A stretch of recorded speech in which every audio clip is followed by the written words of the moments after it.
Expand your vocabulary with our core 2,000 words ebook. It's free and packed with essential expressions that you'll use on a daily basis. Start building your vocabulary today. Click the link in the description below to download your free English ebook before it's gone.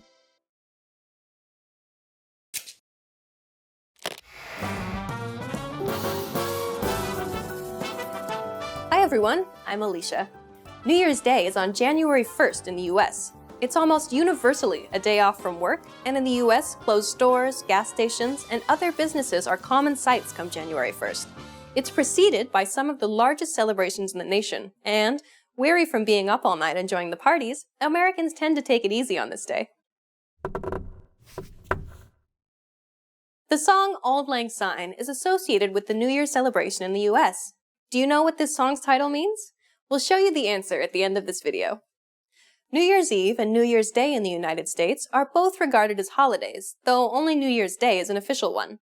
The holiday kicks off late on New Year's Eve when people go out to celebrate in style. This holiday is marked by fancy parties and plenty of parades and other events. Celebrating the New Year across the time zones that cross the US is a popular tradition with those who like to stay at home. In Times Square in New York, one of the biggest celebrations in the nation is held, and this is typically regarded as the official New Year party for the entire country, though each time zone brings in the New Year with its own celebration. New Year's resolutions are popular in the United States, though oftentimes in a tongue-in-cheek way. Most of the time, people will resolve to give up a bad habit or adopt a healthy new habit over the course of the new year. It's almost accepted as a matter of course that people will not follow through on these resolutions, however, and it fits well with the tradition of American sarcastic humor. New Year's Day isn't celebrated on January 1st on all calendars. According to the Chinese lunar calendar, New Year's is usually in February.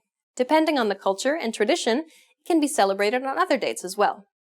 Popular resolutions include quitting smoking, losing weight, becoming more ambitious with goals, and getting a better job. And now, here's the answer to the quiz. Do you know what the song title Auld Lang Syne means? Auld Lang Syne means the good old days, or days gone by, depending on the translation. The song is a very old tradition, dating back hundreds of years. The New Year's Day celebrations in the US can easily extend from before midnight on January 1st to well into the afternoon. How was this lesson? Did you learn something interesting? How is New Year's Day celebrated in your country? Please leave a comment at EnglishClass101.com. Until next time!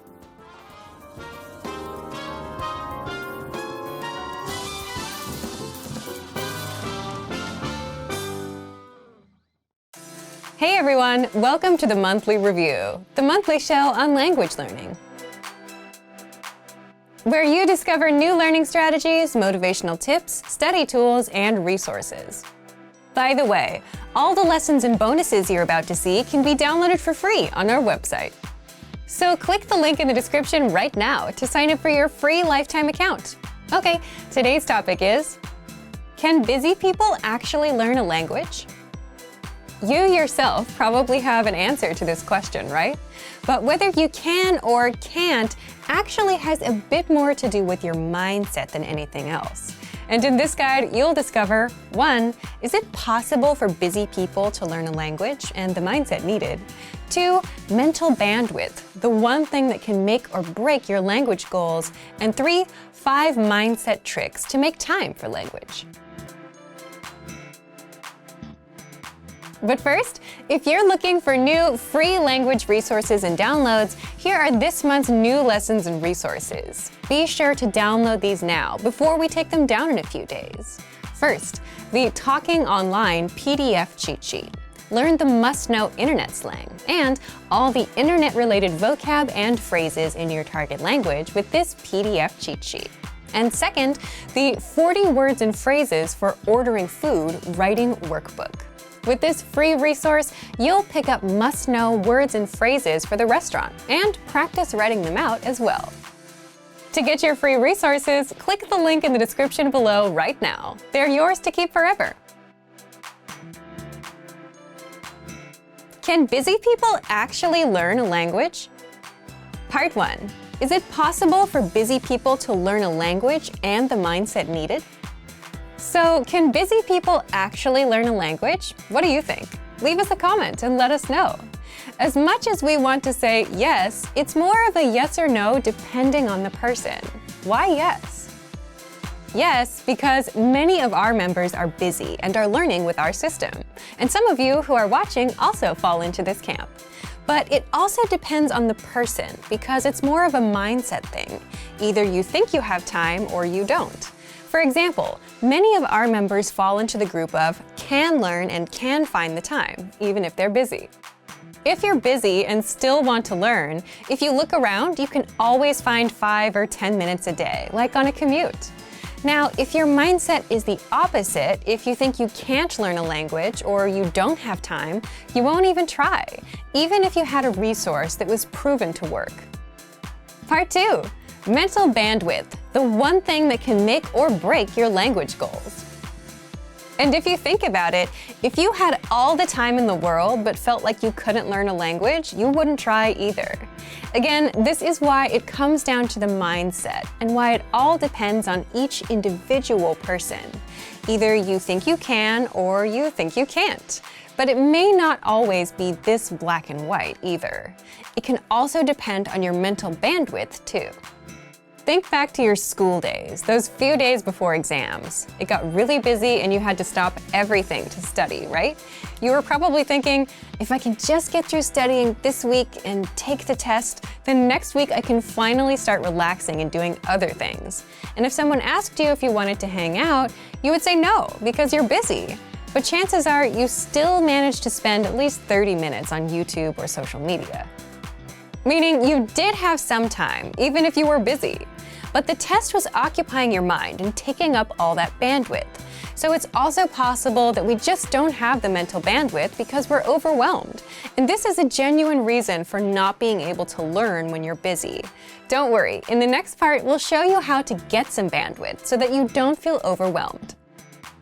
Part 3. 5 mindset tricks to make time for language. So if you've gotten this far, you understand that it is possible to start learning a language, even if you're busy, that you can find the time, but it mostly comes down to your mindset. So how can you develop the mindset? So when you're too busy, it feels like you're overwhelmed and like you don't have control of your time. Well, there are a few things you can do to gain some control of your time, have some breathing room, and learn a bit of language. First, always set small, measurable goals. This is something that we talk a lot about here. For example, learn for 10, 15, or 20 minutes every day. Learn 100 words in 1 month, which means learning 3 to 4 words a day. And the mindset behind this is just being realistic with your goals and what you can do. Because if you're busy, you may not have 1 or 2 hours. And this is a strict rule, especially when starting out with new goals and languages. Always stick to small, measurable goals. Second, lowering your goals and expectations is okay when things get super busy. If you couldn't learn all 100 words for the month and only got up to 40 or 60, that's okay. If you tried learning on Monday and Tuesday but skipped Wednesday and Thursday, that's okay. Sometimes you have to shift priorities, and prioritizing things is a secret to a successful life. You may not get to the goal you wanted to achieve today, but you can get to it next week. Third, it's okay to put language on pause if life gets in the way. Just like with that last point, you can always come back and reach your goal a little later. We often see learners put language on pause, come back later. Some even come back years later. But the key is to come back. Fourth, avoid the all-or-nothing mindset at all costs. And an all-or-nothing mindset is something you'll see in beginners and perfectionists. When you have this mindset, you'll say, language learning requires hours, so there's no point in learning for a few minutes today. But something is better than nothing, and even 5 to 10 minutes of review adds up in the grand scheme. And in the grand scheme, it's more important to be consistent, even if it's just for a minute a day, rather than study for hours once a week. The brain just doesn't work that way. Fifth, do you have a slowdown or relaxing routine that you do on the weekends or whenever you have free time? And if you didn't do it, you'd feel overwhelmed? Leave us a comment and let us know what it is. For some, it could be reading, watching TV, or going to a cafe and doing nothing for a bit. You're there on your own, you don't have much to do in front of you, even if it's just 10 or 15 minutes. And if you're settled, you start feeling in control. And that's the point you have some mental bandwidth. You can start doing some time management and plan your week out. You can put in a few minutes of language learning. But if you don't slow down and if you feel overwhelmed, you could have the easiest possible way to learn a language, and you still wouldn't do it. So, back to you.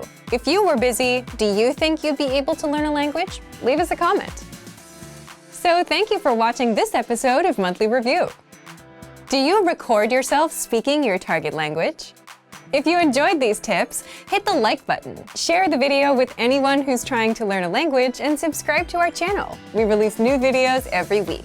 And if you're ready to finally learn language the fast, fun, and easy way and start speaking from your very first lesson, get our complete learning program. Sign up for your free lifetime account right now. Click the link in the description. See you next time. Bye!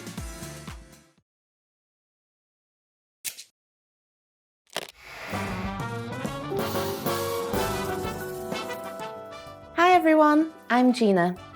Remembrance Day in the UK is the 11th of November, and this is a day when we honour the memories of those who died fighting for their country. In this lesson, you're going to learn about how the war dead are commemorated in the UK. On the 11th of November at 11 AM, the UK joins together to mark the day with one action. What is that action? We'll show you the answer at the end of this video. Remembrance Day is the 11th of November because the armistice to mark the end of World War I was signed by the Allies and Germany at 11 AM on the 11th of November 1918. Originally, it was called Armistice Day, but was later renamed Remembrance Day after World War II. To mark Remembrance Day, people in the UK wear red poppies attached to their clothes, usually their coat. Due to poppies being so interlinked with Remembrance Day, it is also sometimes known as Poppy Day. The poppies are sold by the Royal British Legion, a charity that helps and supports war veterans. Throughout the country, poppy wreaths are laid at war memorials and ceremonies are held. The main ceremony to mark Remembrance Day happens at the Centre Path in Whitehall, central London, and the Queen lays a wreath there. As well as wreaths, people will place small wooden crosses to honour their family members.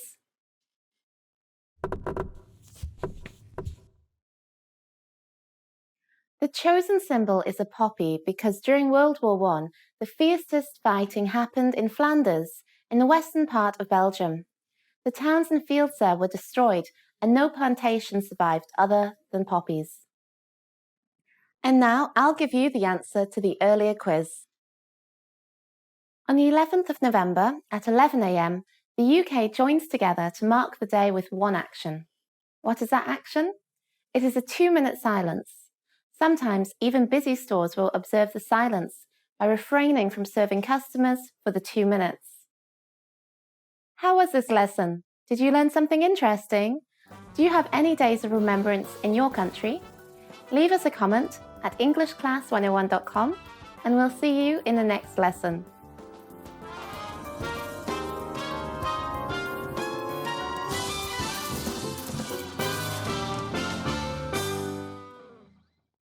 Hey everyone, welcome to the Monthly Review, the monthly show on language learning,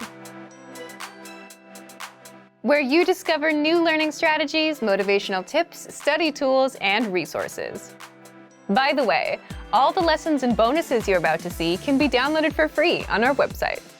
So click the link in the description right now to sign up for your free lifetime account. Okay, today's topic is, are you an introvert or an extrovert? And how to speak more of your target language. Since you're learning the language, then you're very much aware of the importance of speaking, which can be easy if you're an extrovert or hard if you're an introvert. So, how can you speak more if you're on the shy side? Keep watching this month's episode. You'll discover who learns faster, extroverts or introverts, why learning a language can help you become more extroverted, and 5 ways to speak more, even if you're an introvert.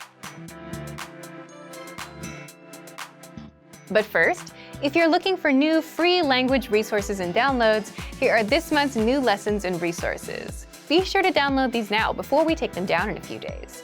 First, the Sport and Exercise Conversation Cheat Sheet. Want to talk about fitness in your target language? You'll learn over 50 words and phrases for sports and exercise with this brand new cheat sheet. Second, the 40 words and phrases for ordering food writing workbook. With this free resource, you'll pick up must-know words and phrases for the restaurant and practice writing them out as well.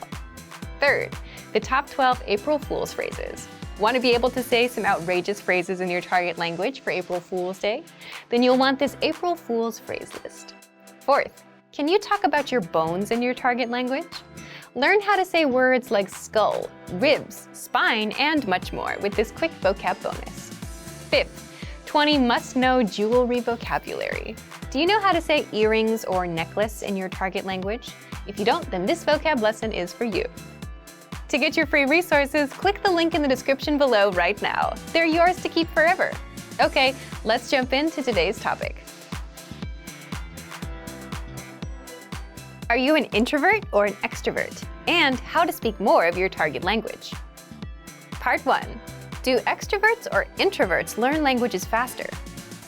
If you've ever wondered whether introverts or extroverts learn the language faster, there have been studies done on this. And as you'd expect, extroverts do have an advantage when it comes to speaking and overall conversational skills. Of course, these studies didn't take into account mistakes you may make, such as grammar, vocab, etc. And introverts? Introverts tend to observe and listen more, and tend to be better listeners.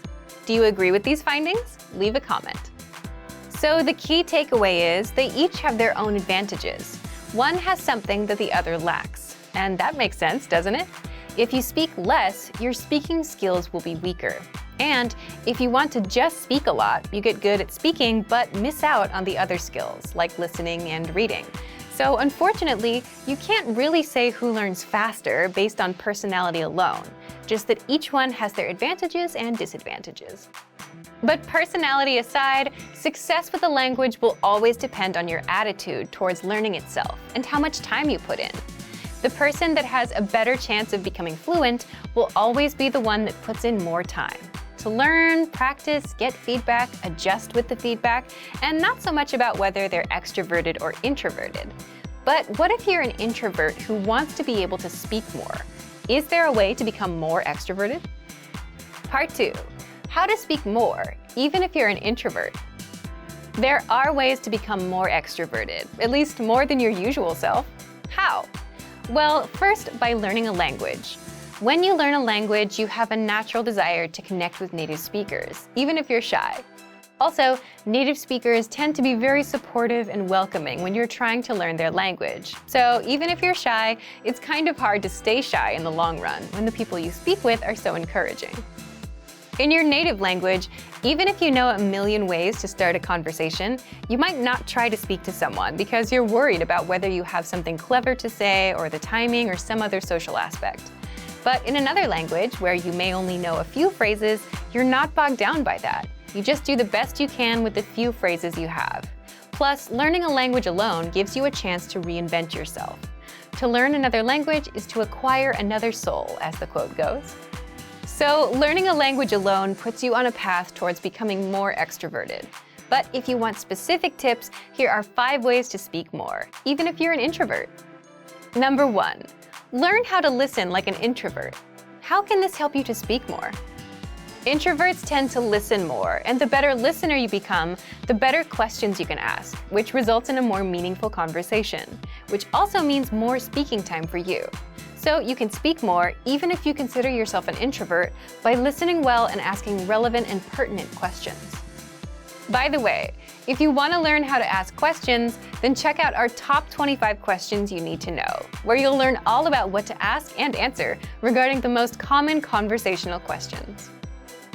Number 2, increase speaking time and confidence through experience. Simply put, the more experiences you have in life or experience with certain topics, the more knowledgeable you become. And as your life or work experiences grow, so will your audience. You'll find people coming to you to talk to you. It could be about business, travel, or just your own life stories. If a conversation is about France, and if you've been to France, the conversation will gravitate towards you. Having all that experience makes things easy for you as an introvert. People will come to you, so you don't have to find them. For a language learner, the tricks are to 1. Be knowledgeable about something, and 2. Be able to talk about your experience in the target language. Number 3. Find the right audience. Imagine talking to someone that's not interested in learning languages. They'll give you 100 reasons why they can't learn, never reasons why it might work out for them, right? But when you're talking to an audience that's interested in languages, then you can have a conversation that could go on for hours. So find the right audience to share with. With language learning, it means you need to find native speakers that share the same hobbies or interests as you. Number 4. Talk about what you know best. The introvert-extrovert dynamic also depends on how much you know about a topic and what you're most comfortable with. There are topics you may not know enough about, so you won't talk as much. But even the biggest introvert can become a confident speaker once you touch upon a topic they know well. That's where they shine. So if your goal is to be more extroverted, then focus on the things you know about. Or you can always gain experience in topics you don't know much about so you can speak more. Number 5. Create opportunities to speak. How? Well, it's hard to stop a stranger and start talking with them without any context, right? But what if you need help finding something at a store, or have a question about a dish at a restaurant? Then it's much easier since you're there with a purpose. So you can create these opportunities by going to a restaurant from the country that speaks your target language and speaking with the staff, or asking a taxi driver a question, or asking staff at an information booth a question. So to recap, if you want to speak more, even if you're an introvert, 1. Listen like an introvert. 2. Increase speaking time and confidence through experience. 3. Find the right audience. 4. Talk about what you know best. And 5. Create opportunities to speak. So thank you for watching this episode of Monthly Review. Next time, we'll talk about how tipping points will bring you closer to your language goals. If you enjoyed these tips, hit the like button, share the video with anyone who's trying to learn a language, and subscribe to our channel. We release new videos every week. And if you're ready to finally learn language the fast, fun, and easy way and start speaking from your very first lesson, get our complete learning program. Sign up for your free lifetime account right now. Click the link in the description. See you next time. Bye!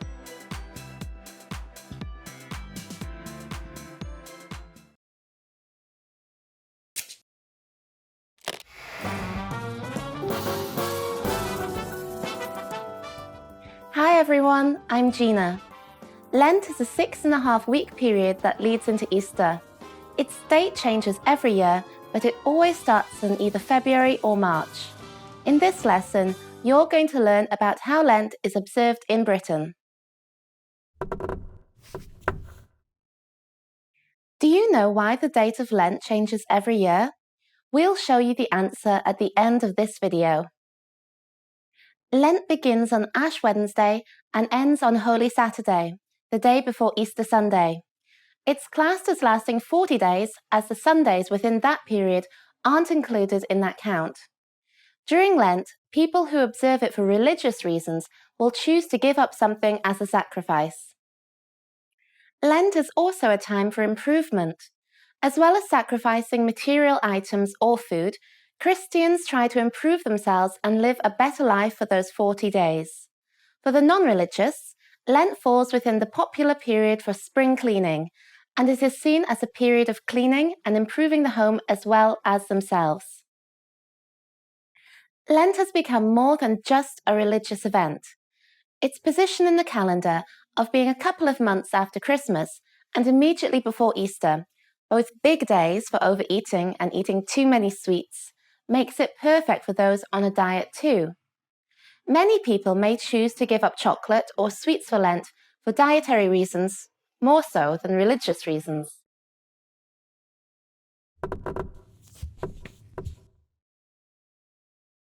Some people that fast for Lent use a Lenten calendar to track their progress through the 40 days. These are often handmade and colourful and can look more like a board game than a traditional calendar. And now I'll give you the answer to the earlier quiz. Do you know why the date of Lent changes every year? The date changes because Lent, as well as Easter, is tied into the lunar calendar and not the regular solar calendar. This is based on lunar phases, and they are slightly shorter than a month, meaning that the lunar year constantly changes when put against the solar calendar. How was this lesson? Did you learn something interesting? Do you observe Lent or have any period of fasting in your country? Leave us a comment at EnglishClass101.com and we'll see you in the next lesson.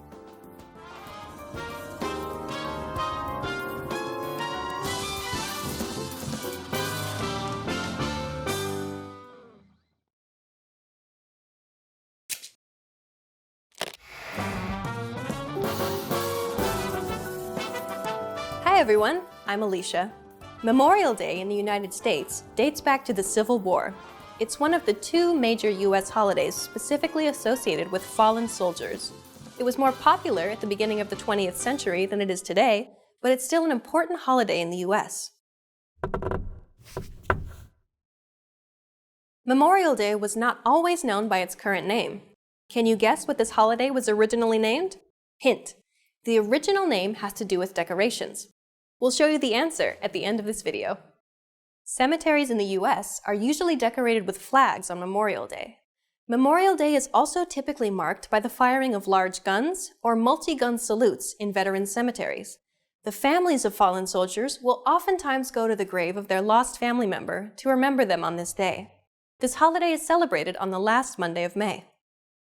Memorial Day has expanded in its scope over the years. Originally only for the fallen Union and Confederate soldiers from the Civil War, it became more inclusive of the fallen from other wars over the years. Today, it's more of a day of remembrance of the dead in general, with a focus on military members. Memorial Day parades with plenty of patriotic imagery are very common. Memorial Day is oftentimes the day, or close to the day, when schools let out for the summer in the US.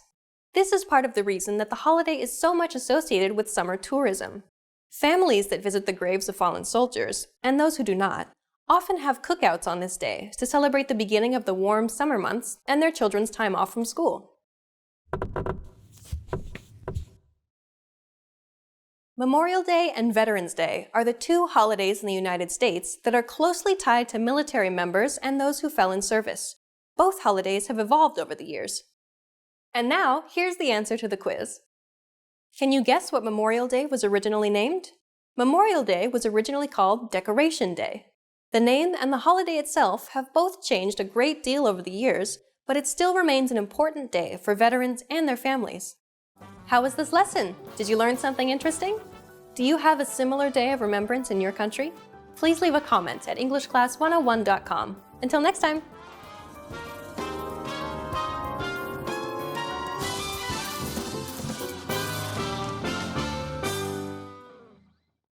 Hey everyone, welcome to the Monthly Review, the monthly show on language learning, where you discover new learning strategies, motivational tips, study tools, and resources. By the way, all the lessons and bonuses you're about to see can be downloaded for free on our website. So click the link in the description right now to sign up for your free lifetime account. Okay, today's topic is how to learn a language in 2022. If you're planning to learn a language in 2022, then this episode is for you, especially if you want to finally succeed with your New Year's resolution, instead of failing or giving up in the next week or two. That's why today you'll discover 1. The 4 critical steps you need to take when learning a new language, and 2. How to set goals and New Year's resolutions that won't fail you in 2022. But first, if you're looking for some free language resources and downloads, here are this month's new lessons and resources. Be sure to download these now before we take them down in a few days. First, the Using Opposites Conversation Cheat Sheet. With this new cheat sheet, you'll learn common opposite adjectives like near and far, hot and cold, and grammar rules on how to use these words in a sentence. Second, the How to Say Goodbye PDF Writing Workbook. With this printable PDF, you'll pick up some common parting greetings and be able to practice writing them out. Third, can you talk about cars in your target language? Learn how to say words like tire, windshield, headlights, and more with this quick vocab bonus. Fourth, must know words and phrases for public transportation. Learn how to say ticket, bus, train, and much more with this quick 1-minute lesson. 5th, the 10 habits of highly effective language learners. Wondering which habits will help you succeed with language learning? Then check out this free lesson. To get your free resources, click the link in the description below right now. They're yours to keep forever. Okay, let's jump into today's topic. How to learn a language in 2022. Part 1. The 4 critical steps you need to take when learning a new language.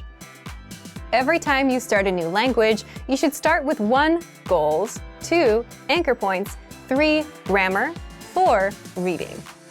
What are these 4 steps, and why do you need them to succeed with language learning? Let's jump in. The first one is goals. Everything starts with a goal, but your goal itself can also lead you to failure if you don't set it the right way. So more specifically, you need to set small, measurable monthly goals instead of just, I want to learn a language and be fluent this year. We'll cover goals in the second part of this episode, so stay tuned. After goals, the second step is setting anchor points. What are anchor points? Imagine a small ship in the middle of a big lake. It's windy, lots of waves, and the ship is bobbing up and down, drifting all around. What would you use to stop the ship from drifting away? An anchor. And just like an anchor keeps the ship in place, anchor points keep you from drifting away from your language. So an anchor point is a connection to the language that keeps you attached to the language and motivated to learn the language. One great example is language school. Imagine you signed up and paid thousands of dollars up front. Paying that much would motivate you to make the most of your time there. It's also a big commitment, one that you can't easily back out of. And school dictates your schedule. You have to wake up early, you have to do homework. Your life revolves around the classes. And as such, language school and the language itself become anchor points that your life revolves around. Anchor points can also be family or a partner that speaks the language you're learning. You're around them, you're exposed to the language, so your motivation to learn gets a bit stronger. Buying a language learning program or textbook are also examples of good anchor points. You invested your hard-earned money, which means you're serious about learning. Plus, you want to make sure your investment doesn't go to waste, so you're more motivated. If you're wondering if you have any anchor points, you already have at least one. You're watching our lessons on YouTube. But the more anchor points you have, the stronger your motivation will be. So if you're into music or TV shows in your target language, those can serve as anchor points too. These are things that connect you to the language and add a bit of motivation to learn more, or at the very least, understand what you're watching or listening to. We covered goals and anchor points. What's next? The third step is you must have a good grasp of grammar of your native language. Now, you might wonder, if you're learning a new language, why focus on your native language? Well, as native speakers, the problem is we know what good grammar sounds like, but we can't explain how or why our language works the way it works. So if you don't have a good grasp of grammar, the backbone or the rules of a language, then you'll have a tough time learning a new language. You'll jump in and start learning words and phrases, but you'll never learn how to put them together and make sentences. That's a common problem beginners have. Now, if you already know the grammar of your native language, how do you apply that to your target language? For example, if you're an English speaker, and if you know that English sentences follow the subject, verb, object pattern, and if you know that languages have specific sentence patterns, then you'd go look at patterns. Then, you'd have a good idea of how to create your own sentences, instead of learning random words first. Finally, the fourth step is reading. Reading is good simply because you can do it anywhere, anytime, and without a teacher. It's a skill you can get started on day one, on your own. Reading also tends to spill over into other areas. The more you read, the more words and grammar rules you come across, so you boost your vocabulary and grammar, which can seep into speaking and listening. If you read out loud, you're practicing 2 skills at once. Now, we've covered what you need: goals, anchor points, reading, and grammar. Setting anchor points, knowing your own grammar, and reading are simple enough, but how do you set goals that don't lead you to failure? Part 2. How to set goals and New Year's resolutions that won't fail you in 2022. The goal that you set can make or break your language learning journey. So setting the right goals makes all the difference between success and failure. Just think about all of the common New Year's resolutions. What comes to mind? Goals like, I want to be fluent someday. I want to speak the language. I want to lose weight. I want to save more money. These big, vague goals often lead to failure because you simply have no idea how to approach the goal and you don't know what you're aiming for. Instead, your goals should be small, measurable, and monthly. For example, speak 1 minute of conversation by the end of the month. Learn 100 words by the end of the month. Finish Chapter 1 of your language textbook by the end of the month. If you're using our program, finish 20 audio lessons by the end of the month. All of these are small and specific. 1 minute, 100 words, 1 chapter, 20 audio lessons. This means that they're easy to reach, unlike something vague like fluency. They're also measurable. You know when you reach 1 minute. You can check if you know all 100 words or if you finished all 20 lessons. If you aim for fluency, you won't know when you hit it. It's too vague and too big of a goal, and it may take years to hit. Finally, all of these goals have a deadline, the end of the month. That would mean January 31st of this year.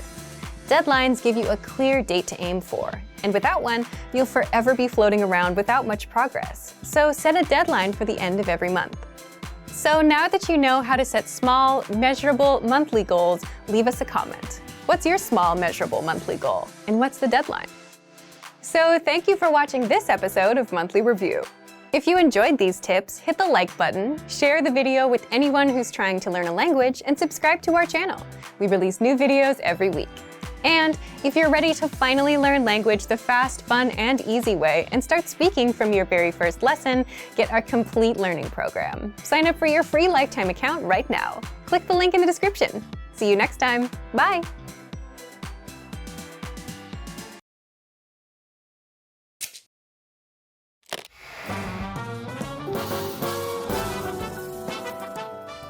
Hi everyone, I'm Gina. Pancake Day, or Shrove Tuesday to give it its proper name, is a Tuesday 7 weeks before Easter. It is the last day before a period of abstinence, Lent, starts. In this lesson, you're going to learn about why it is commonly known as Pancake Day and why it is a special day in Britain. Do you know where the name Shrove Tuesday comes from and what it means? We'll show you the answer at the end of this video. The traditional meaning of Shrove Tuesday comes from it being the day before Lent begins. It was the last chance for people to eat whatever they chose before they began to fast, and was an opportunity for them to eat whatever was left in their pantry or kitchen. We eat pancakes on Shrove Tuesday because they are easy to make and can be filled with any topping. British pancakes are made from thin batter, only a few millimeters thick, that are cooked in a frying pan. Brave chefs will flip their pancakes to ensure they're cooked on both sides, but others will use a spatula. Popular toppings include plain lemon and sugar, and sweeter things such as chocolate and fruit. As well as cooking pancakes, there are many games and activities that are held in Britain. The most popular are pancake races. In these races, competitors run a short track, maybe only 100 meters or so, while flipping a pancake in their frying pan. If you drop the pancake, you have to stop and pick it up. The winner is whoever completes the race first with their pancake still intact.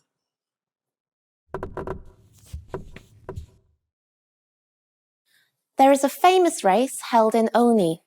Participants must be housewives and wear an apron. The winner is the first to complete a 375-meter course, give their pancake to the church bell ringer, and receive a kiss. And now I'll give you the answer to the earlier quiz. Do you know where the name Shrove Tuesday comes from and what it means? Shrove comes from the word shrieve, and this means to confess. In the olden days, Shrove Tuesday would be a day of confession for Christians before Lent began. How was this lesson? Did you learn something interesting? Do you eat pancakes in your country? If so, are they the same as British pancakes? Leave us a comment at EnglishClass101.com and we'll see you in the next lesson. Bye!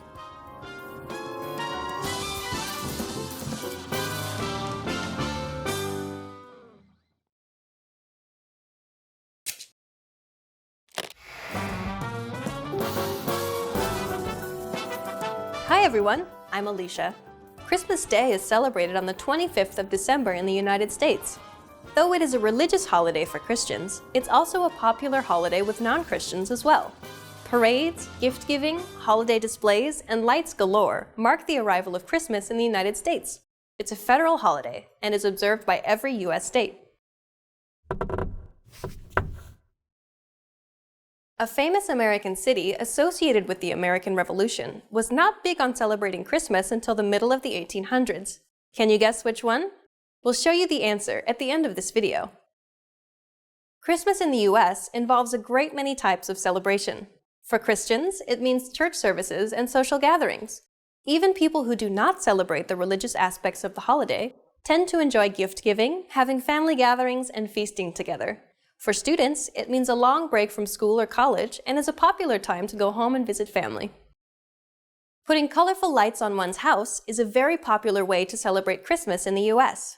Being the darkest time of year in the Northern Hemisphere, the holiday turns into a celebration of lights, with complex, and sometimes very expensive, displays decorating homes.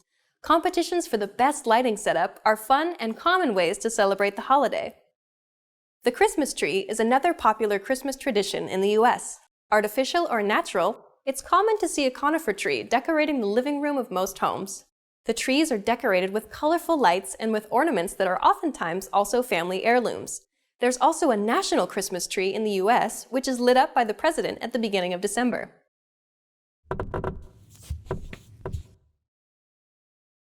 Christmas songs are very popular as well. There are traditional songs such as Silent Night and The 12 Days of Christmas, along with many others.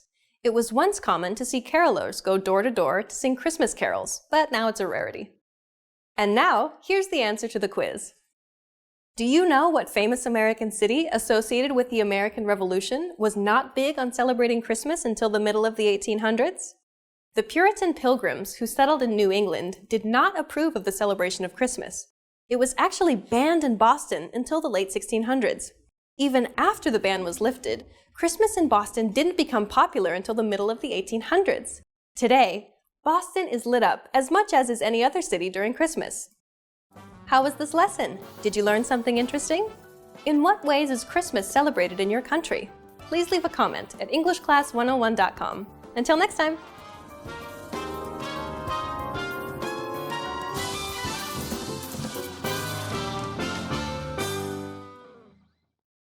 Expand your vocabulary with our core 2,000 words ebook. It's free and packed with essential expressions that you'll use on a daily basis. Start building your vocabulary today. Click the link in the description below to download your free English ebook before it's gone.